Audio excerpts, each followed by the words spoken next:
German le party president le party chung me puite party foi tu te when ni ai tiang hun min pe hi kalom khom maya ka in ring lok bok lawa hai tiang ang platform chang ve tur hian ka in ring lawa ni chu ti rol chuan ai ka o hi a tham dewa chu bang chuan ti sin deuh te pawh ka ngai mai thei ania control tu lampang pawh khan thria ta har takin chuan ka thian te pali in men ron kalpui boka in zinga hian soi sual nei lau mia lam ti ang pa de po han soi tur mai te hi kan nga viau maya tin ni chin akhan kan party president khan an soi to boka ama saing thu pui soi tura minhan thlan saka kha afuna lian ang reng khop maya zoram mathlir ti ania school education mathlir hi chu min soi tir ta ula helaya hian han soi tur po kan nei deuh mai theia chu ti line agro base industry lampang soi don ila emo fiscal management emo teng te khan soi don ta ila chuan ti dan dan po ono mga amathlir kan ti pop chuan afu na lian khop mai ti kha min lo riat thiam kan du mal ani in be se yang la in duang in ka por zo lo ani po in angai thang na te in lo riat thiam ka be se ya kalu ma in ti hian kan ti lo khonga hey department chunga hian kan minister rin education a chan lai khan khom pui kan nei ha ta chuan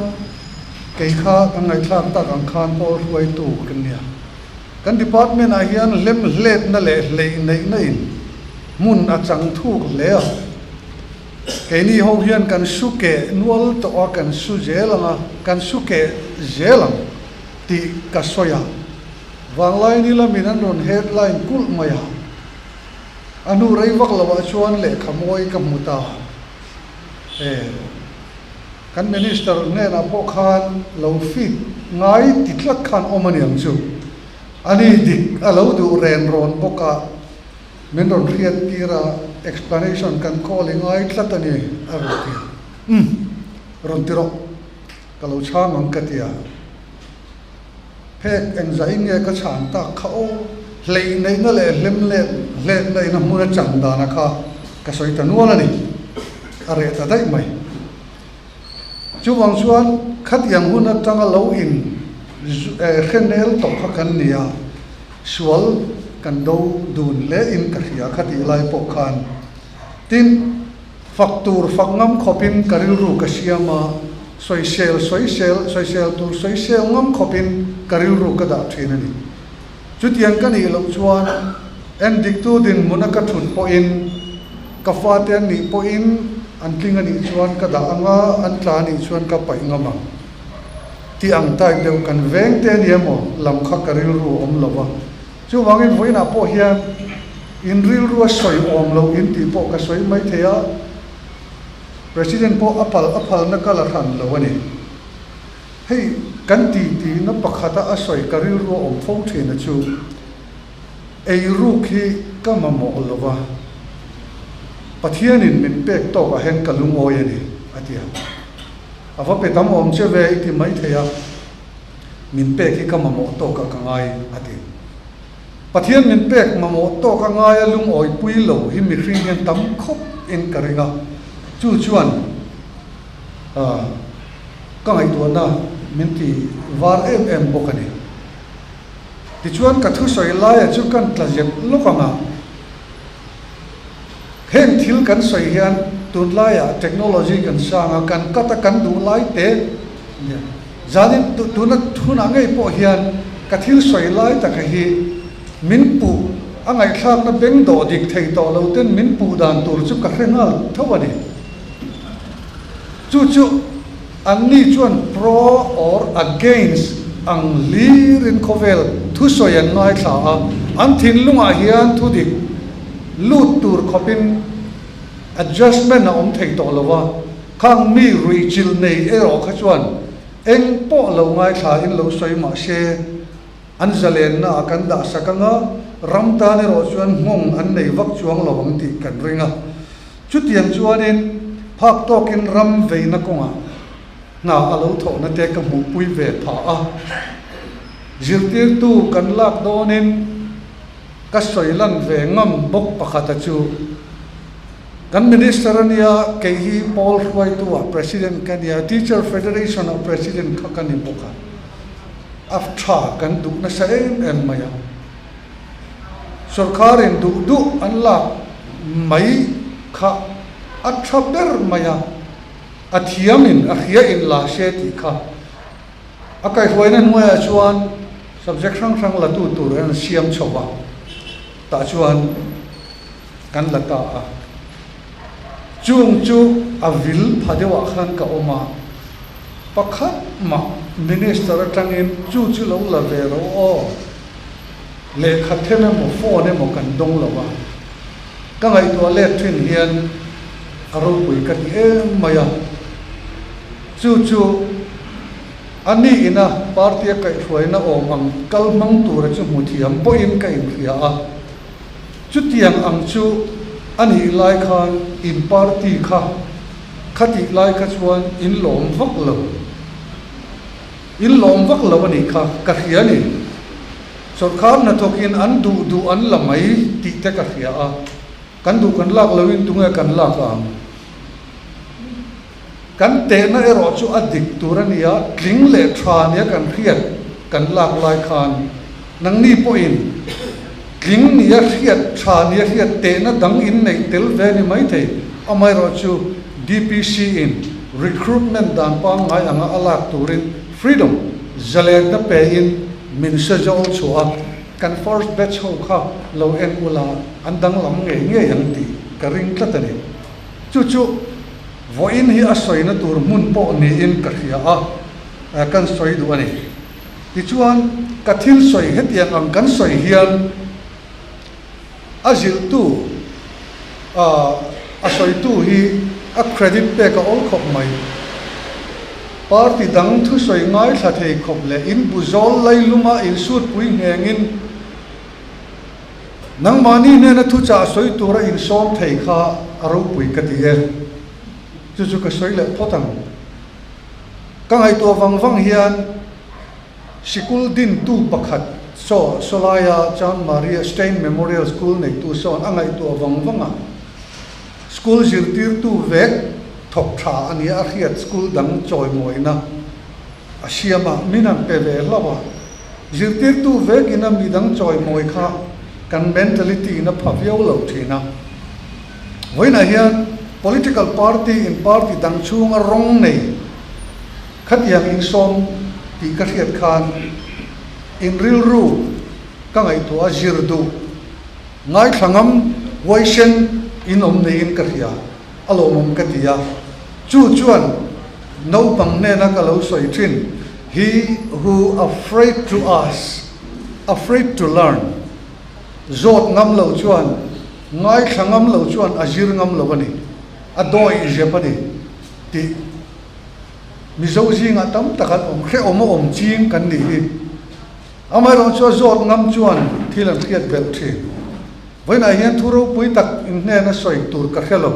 ma se a credit ka nei tur ani lawang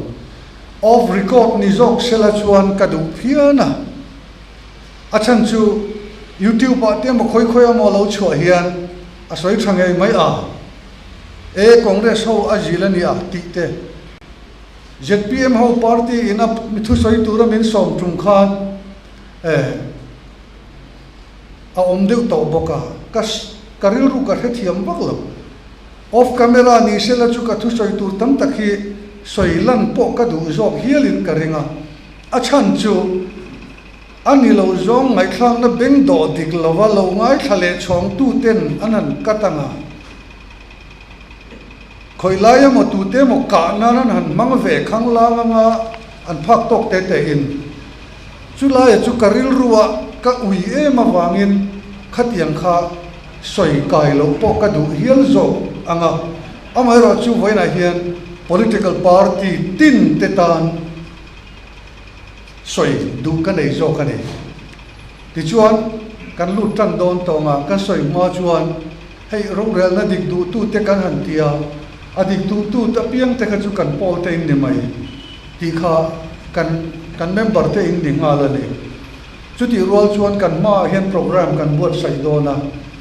voters education hi kan ngai poi mo a mi pui te hi voi tam tak bum an ne to in kan ria chung chu a thlen to lo na te kan thai to kin malak kan tuma azin te po kan zin chuak do na kan fel ber hau lawang kan tha ber lawang ama ero chu party chung lu chin lem lawa mi pui ten an ngai thak thei tur mi ring kan ni atu lawangin ngai thak na beng an do dik thei na turin chula ya chu bo ruak siam kan du ati hian kan kala hei kan pastor te po voina local tel ve chu an du pani pe chon ro khol nan ne wangin an local thei lawa oi an ti viwa program an lo ne wangin chu ta chuan kan ma khian live program critical studies on political parties their manifesto and policies the party bi chian na le shir chian na examination and policy te program kan siam do na kan laron be sei ve don chewani nang ni po zo na common question in changa recorded in akalanga chu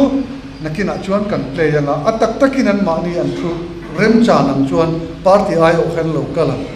enge agriculture in real ru enge education in real ru financial management enge in real ru good governance rule of law kan ti a hian enge in real ru mi puite po hi adik tak chuan an than na real ru te po hi siam ngai ani political party chunga mi po siam ngai ani lain mi pui po siam ngai kan la ni dan kan hria ani ti chuan karil ru ero chuan kan han soi reng hian ni china khan min han soi ma she khat yang tak kha chu kan ni lawa hei ka soi la ya karil ru om chu in ril ru nge po dang lam she ka du chu sarjen mang thong a kha voi khat kabula ti tia ati ti na chuan hei bulal deng kha china kal do na thom no kan du zo tak mai a soi chuaka minan siam sak do na kan cha ta ni kan om nga mun ram rong azira kan thom no dang lam thei ama rong in thak thei kha a om thua soya ti chuan a han kal ta alo ho le ta alo ho chuan iron ho nem kan tia alo zo to a kan ron keng thei lo karon mu thei lo ani ma she an ta do ne atia ti chuan an re le tawang wanga han kal le ta alo ho chuan kan lo zo ta an ta nge mo ka te o ta nge ye ma she an la ta me ka ni ati le a aron hon lo le ani anu voi thum na thleng khan aron hon lo chuan ta nge ya kan ti ta ringot maya ati ani sarjen mang thong a khan adang po kapula ati ti tu maya kha chu soi chon karon soi chu chan zo ka chu kan ram huai tu te hian khatiang khan mi pui te thu ro mei mang hian chei bol to lo ulakan tiage party tin ka address awangin kan duani amai ro chu hetiang kan soi hian mason na kong then khat po alo om ti ka thia a kalom khop mai ti chuan kan lu deu par to ange party pakhatina min soi chuan min som chuan heti ka he ka soi ani in ti thei nge tur a kong po in riat chian soi ula so thing in soi chuan baga nge thlen don tin environment effect nge nei don khang zong kha chaina ramin an thar that dewa red chia an thar tam dewa keimani lampanga chuan red chia ni ma sela an thar tlem dewa ain dai lo ron leina na ret to le ringot kan ni do ne chuti mai lo chon baga nge dubai a thleng don kan rama nge tin atak taka kan market hi kan ram then onga hen population ala tha to atam vio mai thei chunga chuan akong in riat chian sa soi ulati in ke pon ka nge na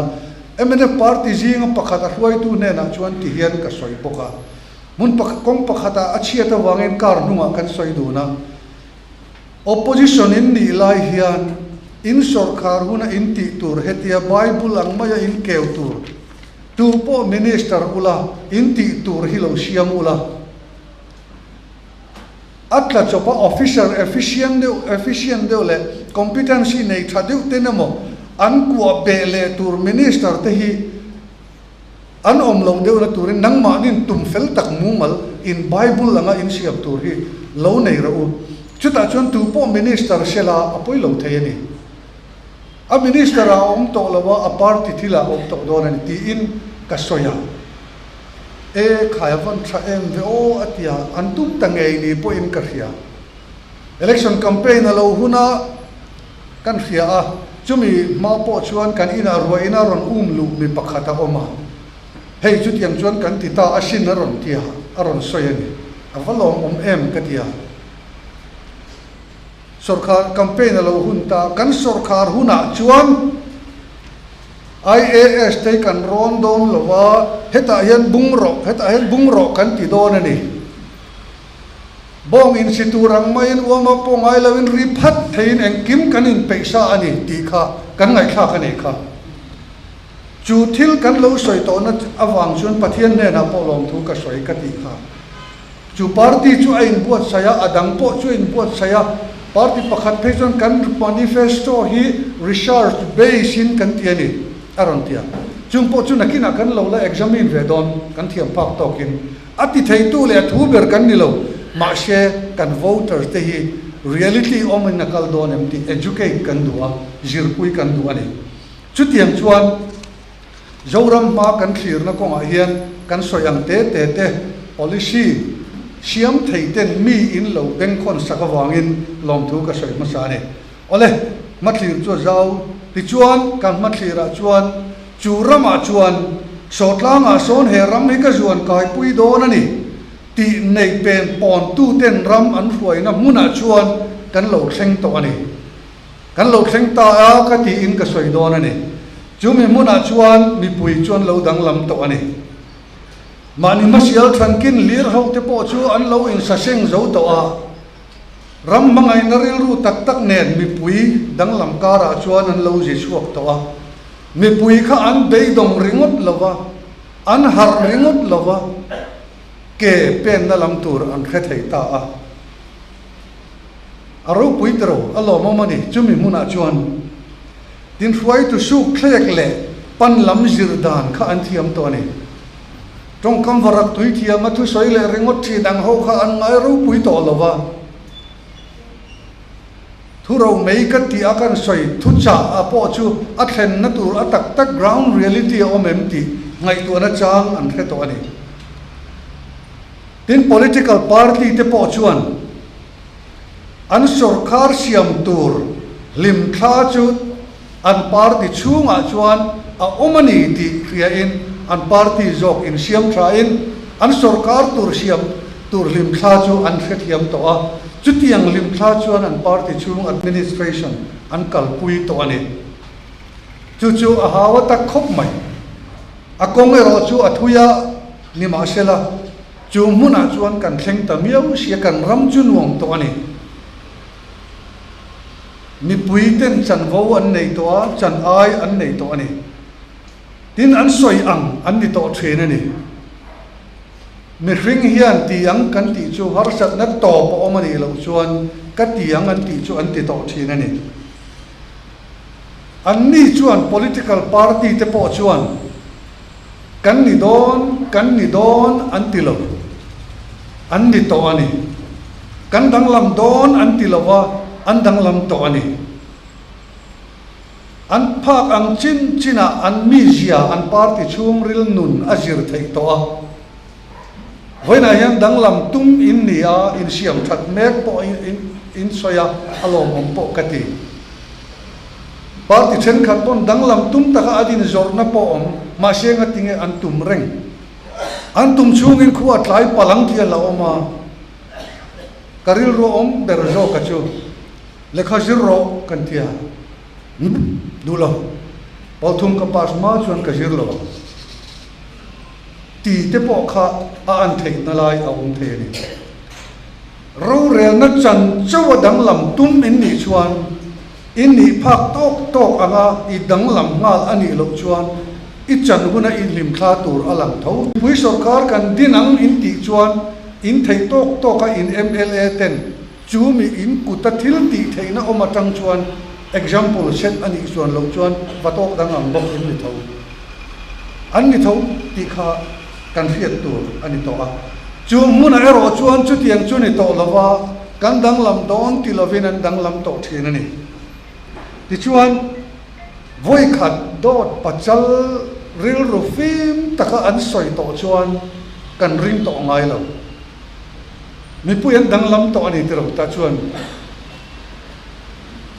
he thili ka ngai to thena USA president te ti tura te kan da ta ya voi khat dot an soi to an chuan kan du lo ani hey TV apo hang ka soi to a YouTube apo ka soi to a ka soi non le du chu Boris Johnson apo adan siam voi khat azom lo wan tia amma support tu ten an nu thamai ni opposition bay an ngak lo ama support tu ten an bay nan pon ngak lo ti in ka soi nge bay khachu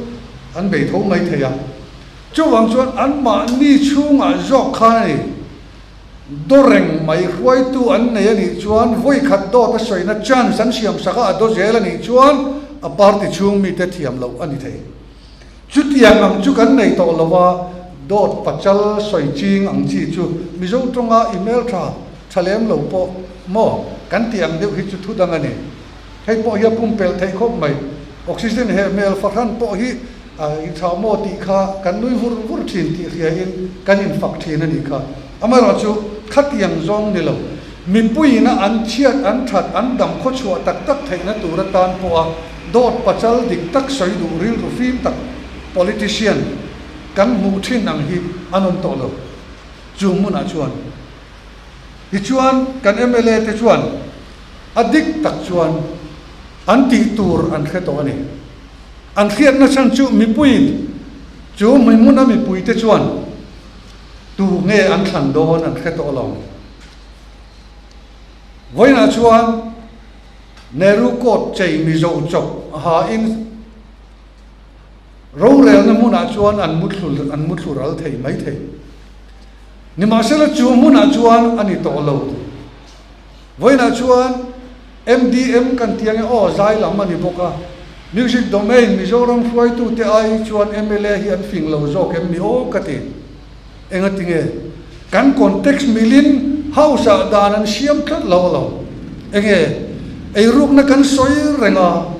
mizo vai dan siam min dang zo lawani chuan enga tinge heta hian an legislate mailo MDM chuan mi zai anin copy chakti an khia a anin copy chaka azai tun lok na nei to lo ti an khia a akong dang an zonga azai tu lok na an siam sak mai ni achip chiar ka soi lut lo chu tiang pot luk lo MLA chu kan nei an mi zo kana ati thei ani chu wang chuan kan rama chuan khang tiang kan assembly house te po chu political battlefield ang main kan neya ka te khin ber chu campaign laya MPF ten political platform a joint platform an siam hi a ang katia ro rel na mun chu battlefield ang dewa hian an neya chulaya chuan a thei te chuan an la soi le ta ngal ani ti chuan khang tiang thil alo om thei na ta ka khachu ro rel tu tur than na chang an khiat to na chana chu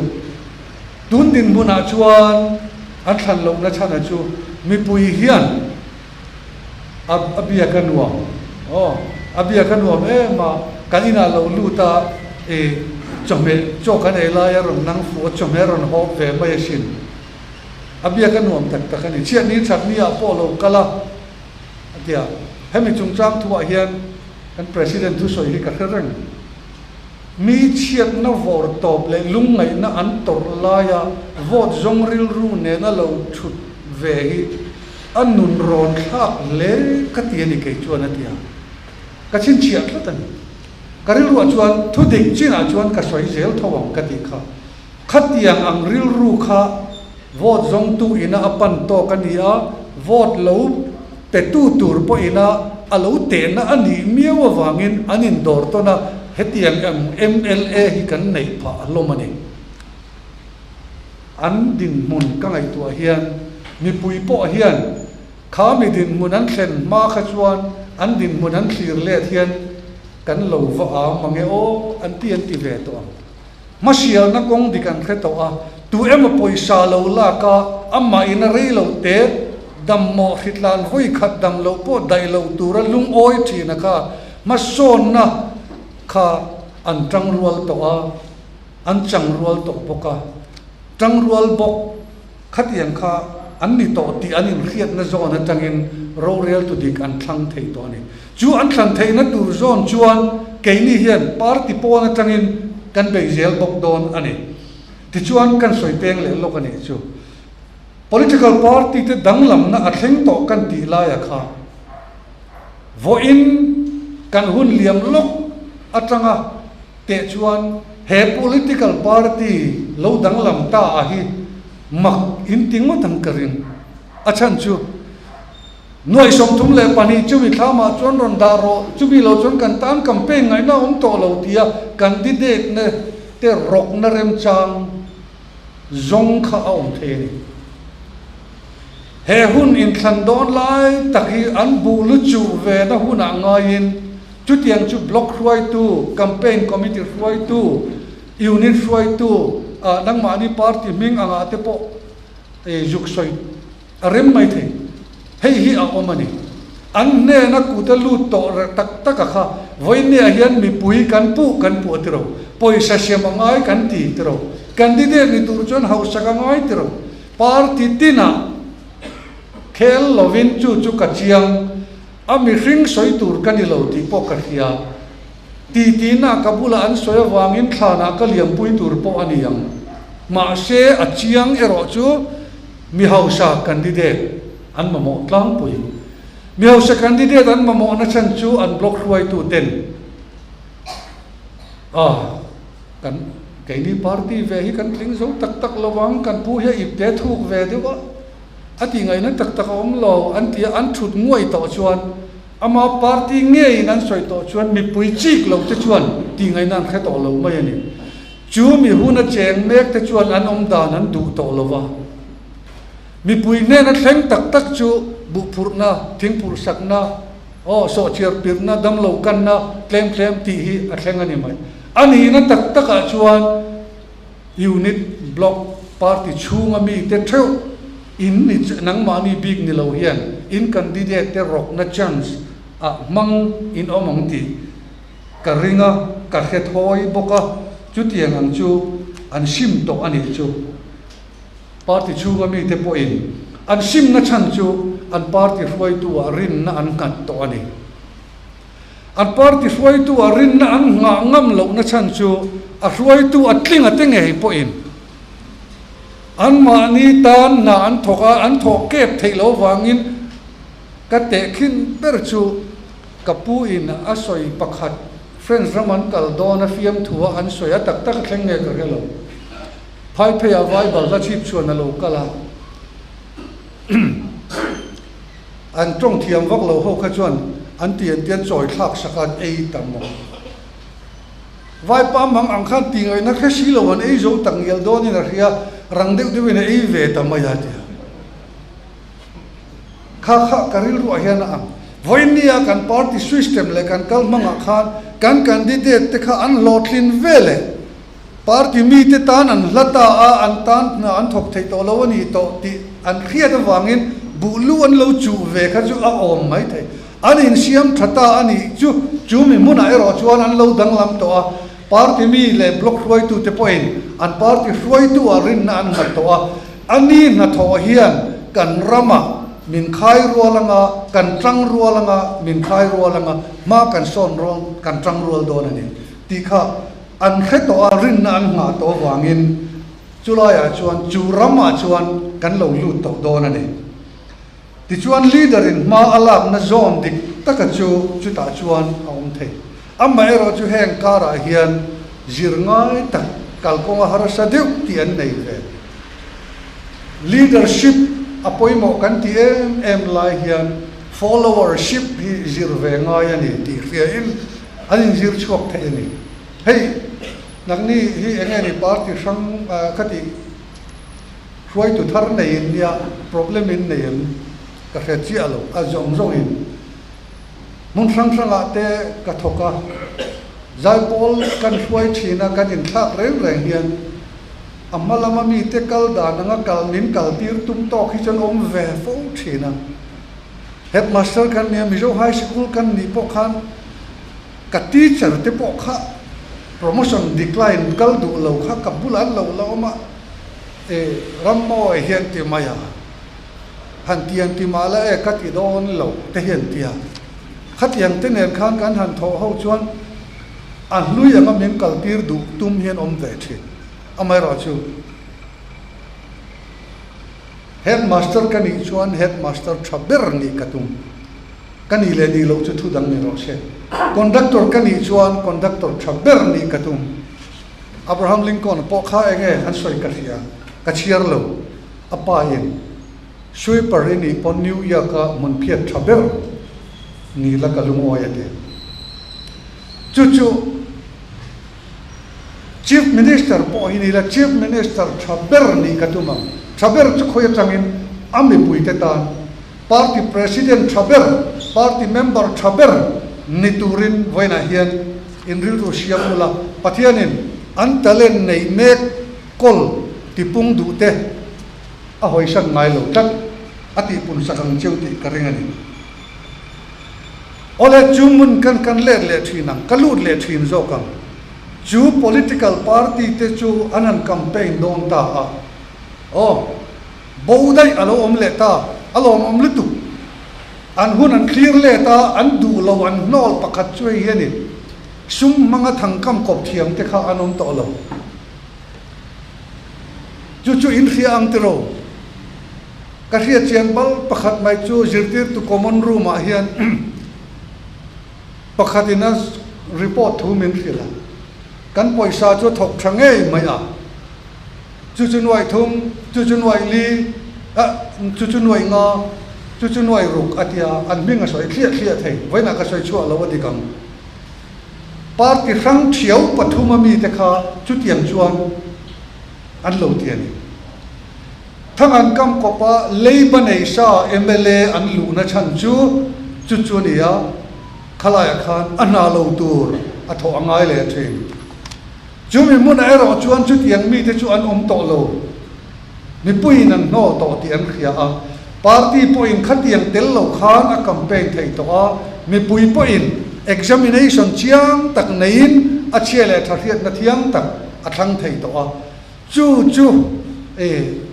kan rama chuan alo om ta ani chu party huai tuarin na nga ngap na kan nei poimo ta kan nei rol chuan mi puyan lo har ta boxi voin ni lar em mai te hi blame game protection game kati maya kai chuan WhatsApp le nge ni Facebook han share ula tho phan nei ha lova mar ni party huai tu lu te mei ko mong jang de o tan ngal ringot mai an tamania heng ho hi anh mà pick up po an heve tak po in ka khelo chik na po an nei lo an duty chu an huai tu te kha adike modik lo ami hringa chokka rui chil mai ni man jan phei chu ti hian Facebook om to ani boka ka soya poi lo ba pulal do man tu ala thatani ometi chungchang thu kha po sa oma karon ti le don ati eron ti le ro kan lo examine le am katiani kan lo examine ve je lang katia chuta chuan pakhathian miron ti vat mai ni kapu atha ani hi ring em atia karin le rin lo ka soi lowa ta chuan kan lo examine nge kati mai ani katia o ai chawin min chang ro a huai tonia o ai chawin min chang ang che atha ani iringem ala du tok mai lo I chan na ka lo nga ke a huai mel tar hian ka re khopa social media akarin thu soi to level kan lo ve ka ti ve thu mani ka ngai to dan chun an party foi tu te pu chia ta anom pol ringut po lawa again defensive mechanism a om po alo ha alo a fein na lo chun ngal du ready made hi exam e om veng chu a tul lo anti dik lo chuan mol po ro she in foi tu te po hi chu tiang mi chu ramena mo ani tlat lo ti kha ka soi du a chu mi hu na ero chuan chu tiang chuan mi pui le party akal to ane ti chuan mani in jingfel ngam party ani a atul kan ti to kha hey in bo ruak te kan lo ria president po support du che lo po in om adik thodro freedom man ni kalmero se ati dan khan ti se adik mai re chu chu midanga tamjok in ni phechon ani pot la mai ro se ma se in te na chu adikem ti ani thin khan mi puitan mal som na ani to don ani ti chuan kalasoi le du kan mu le to lo wa chu ram ro rel na hi investment nei na emoti kha kan mo to lo ti kan khechiang to a entrepreneurship anga party chunga lu te po chu an lo om thei lom lu tura an phim khur to po lu dik tum ain lu fu tum an thiar rang thiam ain te chu le an thiar rang thiam to ani ti chuan abo em po ka chu sarkar na thokhi kalo soi thina government employees federation ate teachers ate ka soi thin pakhat chu government servant senior syndrome hi in veya ka ti thina ni an senior awanga lo tam tol tol an kan ni kha enga tan nge kan quality maintain na turani ma she ani lo hian kan mang ve thap chutiam chia chuan party chunga hian in seniority hi senior syndrome lo lan na tur le pai tam to jok in ni chuan in nok khopam kan ma mo enge kan nei to chu mo chu rama kan nei to chu politician brain link with technology and knowledge commission chair mi alo te po kha inom theya khami lampang ngai to reng lo suai tu senior ku som ni ko om to som thum ko om to aka phu ve to ni ti ringot kha heta hi chuan an tel ve to lo ti chuan efficiency le competency in party chunga ni na an check to ani chumi chu ani a chumi huna te meu chuan party leader ten thuro mai jam doi dim mangin mi pui bol an tum to lo an tum lo na chuan thei to lo tlat wang ani ti chuan ram ro rel dalama in clear to thum te ang ram ro rel dalama khan sarkar hian vision na ne ya kong athia a ara achua to ani chu rama chuan kamathlir rama chuan chutiang sarkar chu kan nei to ani vision nei hi ti mak mo ani leader tan chuan ma she avaya fail hi vision ponilo fantasy nge kan ti ang dream kha khathlir san kan thiam to tlat mi puin chulaya chu mi puile MLA te rorel tu ten tunge anni anin khiat namuna chuan legislator chuan rorel to a tita chuan political battlefield mai na keng to lawa mi puin damlo kan tur mi thiruang tuam tur ringot an ngai to lawa an ma ni mi maltana lok na nei na tur mi hring an thang to lawa ni kha kan din muna chuan alo langta ani chu ram ro rel da chuan ania chu mi muna chuan heng buy one get one free tiang taka achom nei ho kha in party chunga po hian a om theiani kan soilet le dai hepa hi thlang ro atlin chuan thade wania MLA pathumin ne mai afate anu puite MLA ningal kluk deu tho hian anom thein khang khan avochia chu chu tingta she hei hi aro pui ngotang akal pui get one free kha kan ro lawa kan pe thin lawani chu wang chuan khalam pangchi kha kan nei to lawa party chunga abo to zo kani heng good governance kan ti te transparency kan ti te rule of law kan ti te a har reng lo khovela hian thil ol ber te jinga me ni in ka hria a har ber chu mi hring sual pal hunga har em maya khairo kha chu ngai tu ana nei a pe hel na le pu ru na dab ve thei reng mi hring chu a har good governance hi a mi hringa thei rule of law po local mai ni transparency te pe hi chu a har lo ka soi to a ka soi non le ang ai kal lak zirtir tu war lai khan in minister in Trump ma zo ka khan pol roi tu kalani boka thowa khata khan ai kal la te kan dim lawang intia zirtir tu om thadu lo kan dim lawang intia ti dim su kan chan don lo political platform a intiam thu soina ni om phakana hetia achir thea min tan ti ri kan du lo ti mai ro soi lo win kan tia aruma kan lu chil to ani khatiang lai ang deu khan mania poka soya voina pheichona har to lo tro technology ne na chuan minister do kana tangin voina aizol khopui mizoram chunga casual lift teacher engzang nge la engzang e om doctor engzang nge duty nurse engzang nge duty biometric fingerprinting a har to reng lo tu manan zung chalanin thon don lo hey telecom ho pheichon tu na hianan tilea an bul nai somilaya attendance register an enter theina tur chuan an bul nai te atanga man phachok tur attendance record na ta na man thei signal an la nei en a har to lo mihring sual pal hunga har kan ti rol khan technology in ani nichina kan soi zor po kha corruption chung changa po hian kan tia kan ching ne thei lo wani an ti thin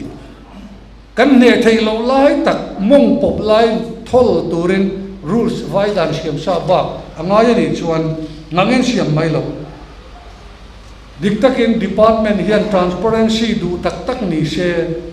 finance department hian thatin thatopa ni tin chu harang thatopa financial transaction hi an website an ron da reng a har reng lo chutiang ang chut kan phal lo zo ka alang tlang kan duwa RTI zo kher hi kan ngai zo kan ni zan khothima kal anga dap lo khom lo tur ti kha kan soi duwa ti chuan le heti hi lo ni chauta ani chumi muna chuan ko khan po dang lam to ani kan ti dai te ang ko khan mi in ni ve ka wangin ko khan po dang lam to hei kan jinga ro rel na dik du tu te hian pastor ten om nual bo ka wangin kan soi ngama kan soi ni Mizoram ko khan throi tu committee te kan kom to a Mizoram People's Forum kan kom to boka Theological Association throi tu te ne po kan soi ho to a heram ka soya hi chuan ko khan throi tu te po chu an dang lam to chung an ni na te chu sarkar atlang tlak na ni mo an mang lo an mani zaom na le an thu soi ti poimo na tur tok vel lek atan ko khan throi tu ten ko khan an bel to lova adang lam to ani tuna hian la in pol sobri ania a in phifim chho ve mek bok ani nichina khan kan ngai thazwai na a ron soi du kan ei tlat sa khwana le politics kha akal kop thei to ani Likud party le Judaism in soi rang thei lo ang karing lo BJP le Hinduism in soi rang thei lo hialang Congress party ina asoi ma to tong po lo boi pui to atanga in bun chauda na te ka a history soi tu ro mani chuti line Al Qaeda le Muslim in soi rang thei lo ISIS le Muslim po in soi rang thei lo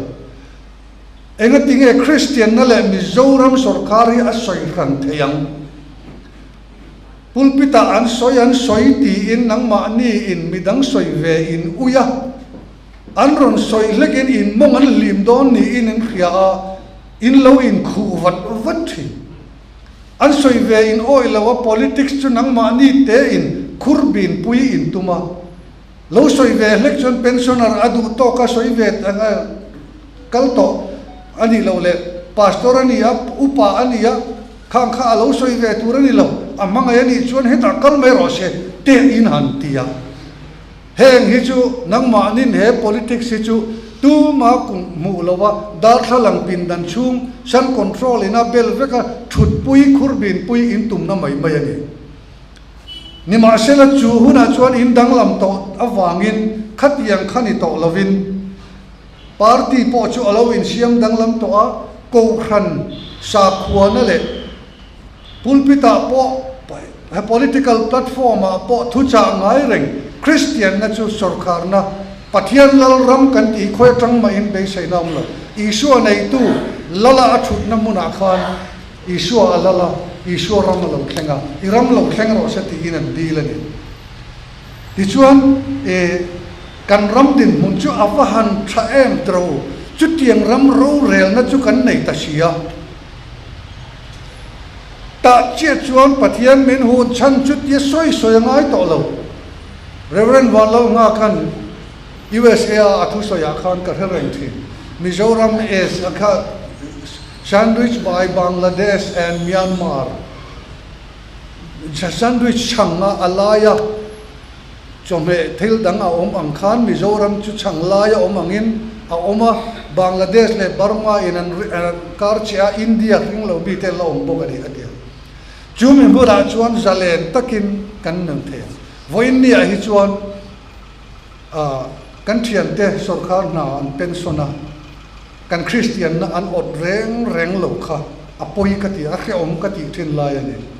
chumi huna ero chuan kha party po lo dang lama mi pui a lo dang lama atom na sarkar a lo in dang lam ta ka chuan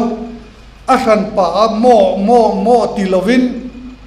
kan tum lovin chan chin thra chu a hip to eu anti an ron ngai vem to an ring an ron fan to ani chuta chuan politics an ya wanga dot soi thei nichina ka ti ra ka soi kha o om muna zira korrong in thak thei wayame ni awanga tlom ngai tur nia in khiam mi pakhat tho ami thum hun tho KTP ni awanga mi te tong trai sak tu ra in ngai VDP ani awanga vopop thei tur ra in ngai mit pakhat tho a om na ronga zira dang lam ringot tur ni lovin chutiang ang mi ring chu kan ni to lova kan ni to lo na chan dik takachu kan hun kheom nei na min ta khiam na te heng har sat nei na min tuai chok na te min silfai to na te tangin chu hun chu kan lo thleng ta ani anuam to don tiro chuta chuan khovel kan dam chan kha chuta chuan pathian lung ti oi na tur mun kan lo thok thei to don box ani chuta chuan katiliam kalatile don o churama kan lu na tura tan chuan eng ang po in kam hatli ra kha om ma sela voina ka thum yau sia khang kan soi zong thleng tur khan ke ma ni hituna kan dang la bangai achiang ni kan sarkar huna kan dang lamang ti hi chu vatok ran ka chaka tui theian pela vatok dang ang bok kha alo ni pal chuan kan ho the tho ni ma sela chu sim na tak chu khoi tangin nge lo om kathil lung min de de chu intan lo zong po ni mai thei US president and campaign dona running mate president na adin puitur Mike Pence kha mi puyaron din masak bera athu soi kha karil ro chuan atlana rengani hela hian chu kamor boknan kamang du kaming pu kami te chuan in ngai tloma pakhat na pani na min zona pathum na an tong traya palina kallaman lo hoi chuan o an sual tu pha an choya kallaman hoi chuan wana tangi kalongai sanga an ram kati dam liam khami zona tang lo chuan min ti dam ngot don lo chumi chu kan khiat to na nu kan let na chau khan chu ta tang chuan kan om thei don ti ni chumi ti tur chuan enge amasa ber kha tro in ngai to ma pathian ne na kan tong trai ngai ti chuan heng mun le ram lut tur hian in dang lam ngam tak meu ang mo he ram lu du lo chu alu na kong khat yang khana ni sia bang ngal de ro adik tak chuan tu na hi chuan soya poi to lo kan department chunga tharau zirtir tu tharau medical reimbursement ti bo tura ma kan lak na te khan awa kho har thak te lul en mi som kan han nia a khe hi katia in leng ka nei zut maya din nge zo po har chang lek ka thi ni ma sela chu mun thleng tur chuan kan be ngat ta kan be zelanga nang ni pon in lo be do na ni ma sela aman ipe ka nga ya pathian ne la ikir nga ya ikir don chuan i phal nga ya tu ta chuan i lut ngam tak tak angem a kho har thak don i kong tur dang i dam po a thajok mai the herama hian ma son na tak tak nei kan tum chuan pathian in amangai i mi hring pui priority i pelawani chuan talen a pe tak tak chuang lo che chu kan matli ra hian a in ha na bul thum ani tlat ane ole thu soi thiam kan ni lawa in ril ru han soi dang lam pop maya ram thar han thlen pui dor thei khopa talen nei ni ilakati le mai ka thei tlem ti ka ria ni ma sela hei kan senior kumlama upatak tak jok te kamwa aza po ka za mania YouTube pa in channel te ka lo entry na kan senior te thu soi te po ka ngai thla thina ni ka je ram du chu he of record po ni ro sia poi lo ve eng ang po in nei ula mi te a in nei nuamin i floor tina khan bat tap nen eng po in cheng ma la ai si wa i mut ve huna chuan a lu to lo te mai nia chu mi mun a chuan kamua lo ka in le lo te ka mi thlap to vak lo reng reng ka ba na anu hu atewa thi sen unit som pani an khaya kamong lama apu jela atir lama ka omdana chuan su in mi ni si lo eng te blit lat nen tia helama among lama ena aligla yan he thei lawa alu lama tangin an ena an mu thei box si lawa khami muna khan eng ma thil lu dang lo to lo chiang ania o chu mi muna tang chuan inun na chu pathiana chuan kristan le na thum ro kina ani a him ani chu mi muna kan khem kan khia kan karil ro lo lu chu kalom ma dam tak ha dam tak thi tu ra kai ngai tu lain vainia in zinga kalau ding le sia anu ma te chu an ma ni ta nan nun lawati zok hi karil ro chu le chu zok chu vainia po karil ro dalan sar ka du le karon soya chu ani ta ani in zawain mithiam thu soin ka soi lo ti ka in khia ma se min ngai na thiam na nen min ngai tha ang ti ka ringa ege motal in chung rela step in la na a short na asia mero chuan pathian ne na lom thu ka soi na te ka soi zel na tur te kong alo ang omang ti ka ringa tin kan program ni china kan han soya po khan in lo kala thanem ngai taka mi puite ne na in pon na hun hi kan sia mang kan ring kan tum tlatani thil ti thei lo ani le ni lo ro chu en tir nan athu tura chuan soi chian ta sak thei kan nei chu puai si wanal ro ta nen po kan lo thu dun ka ringa finance lam kan soi don chuan finance thiam de wan thu te langa chu tiam chuan kan ri ru chan program a ruang mana sumle pai te kan la nei mai lo wangin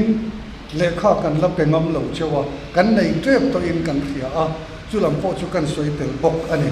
tikhan ka du to kanga hun thatak min pe ka wangin in ne na lom thu ka soye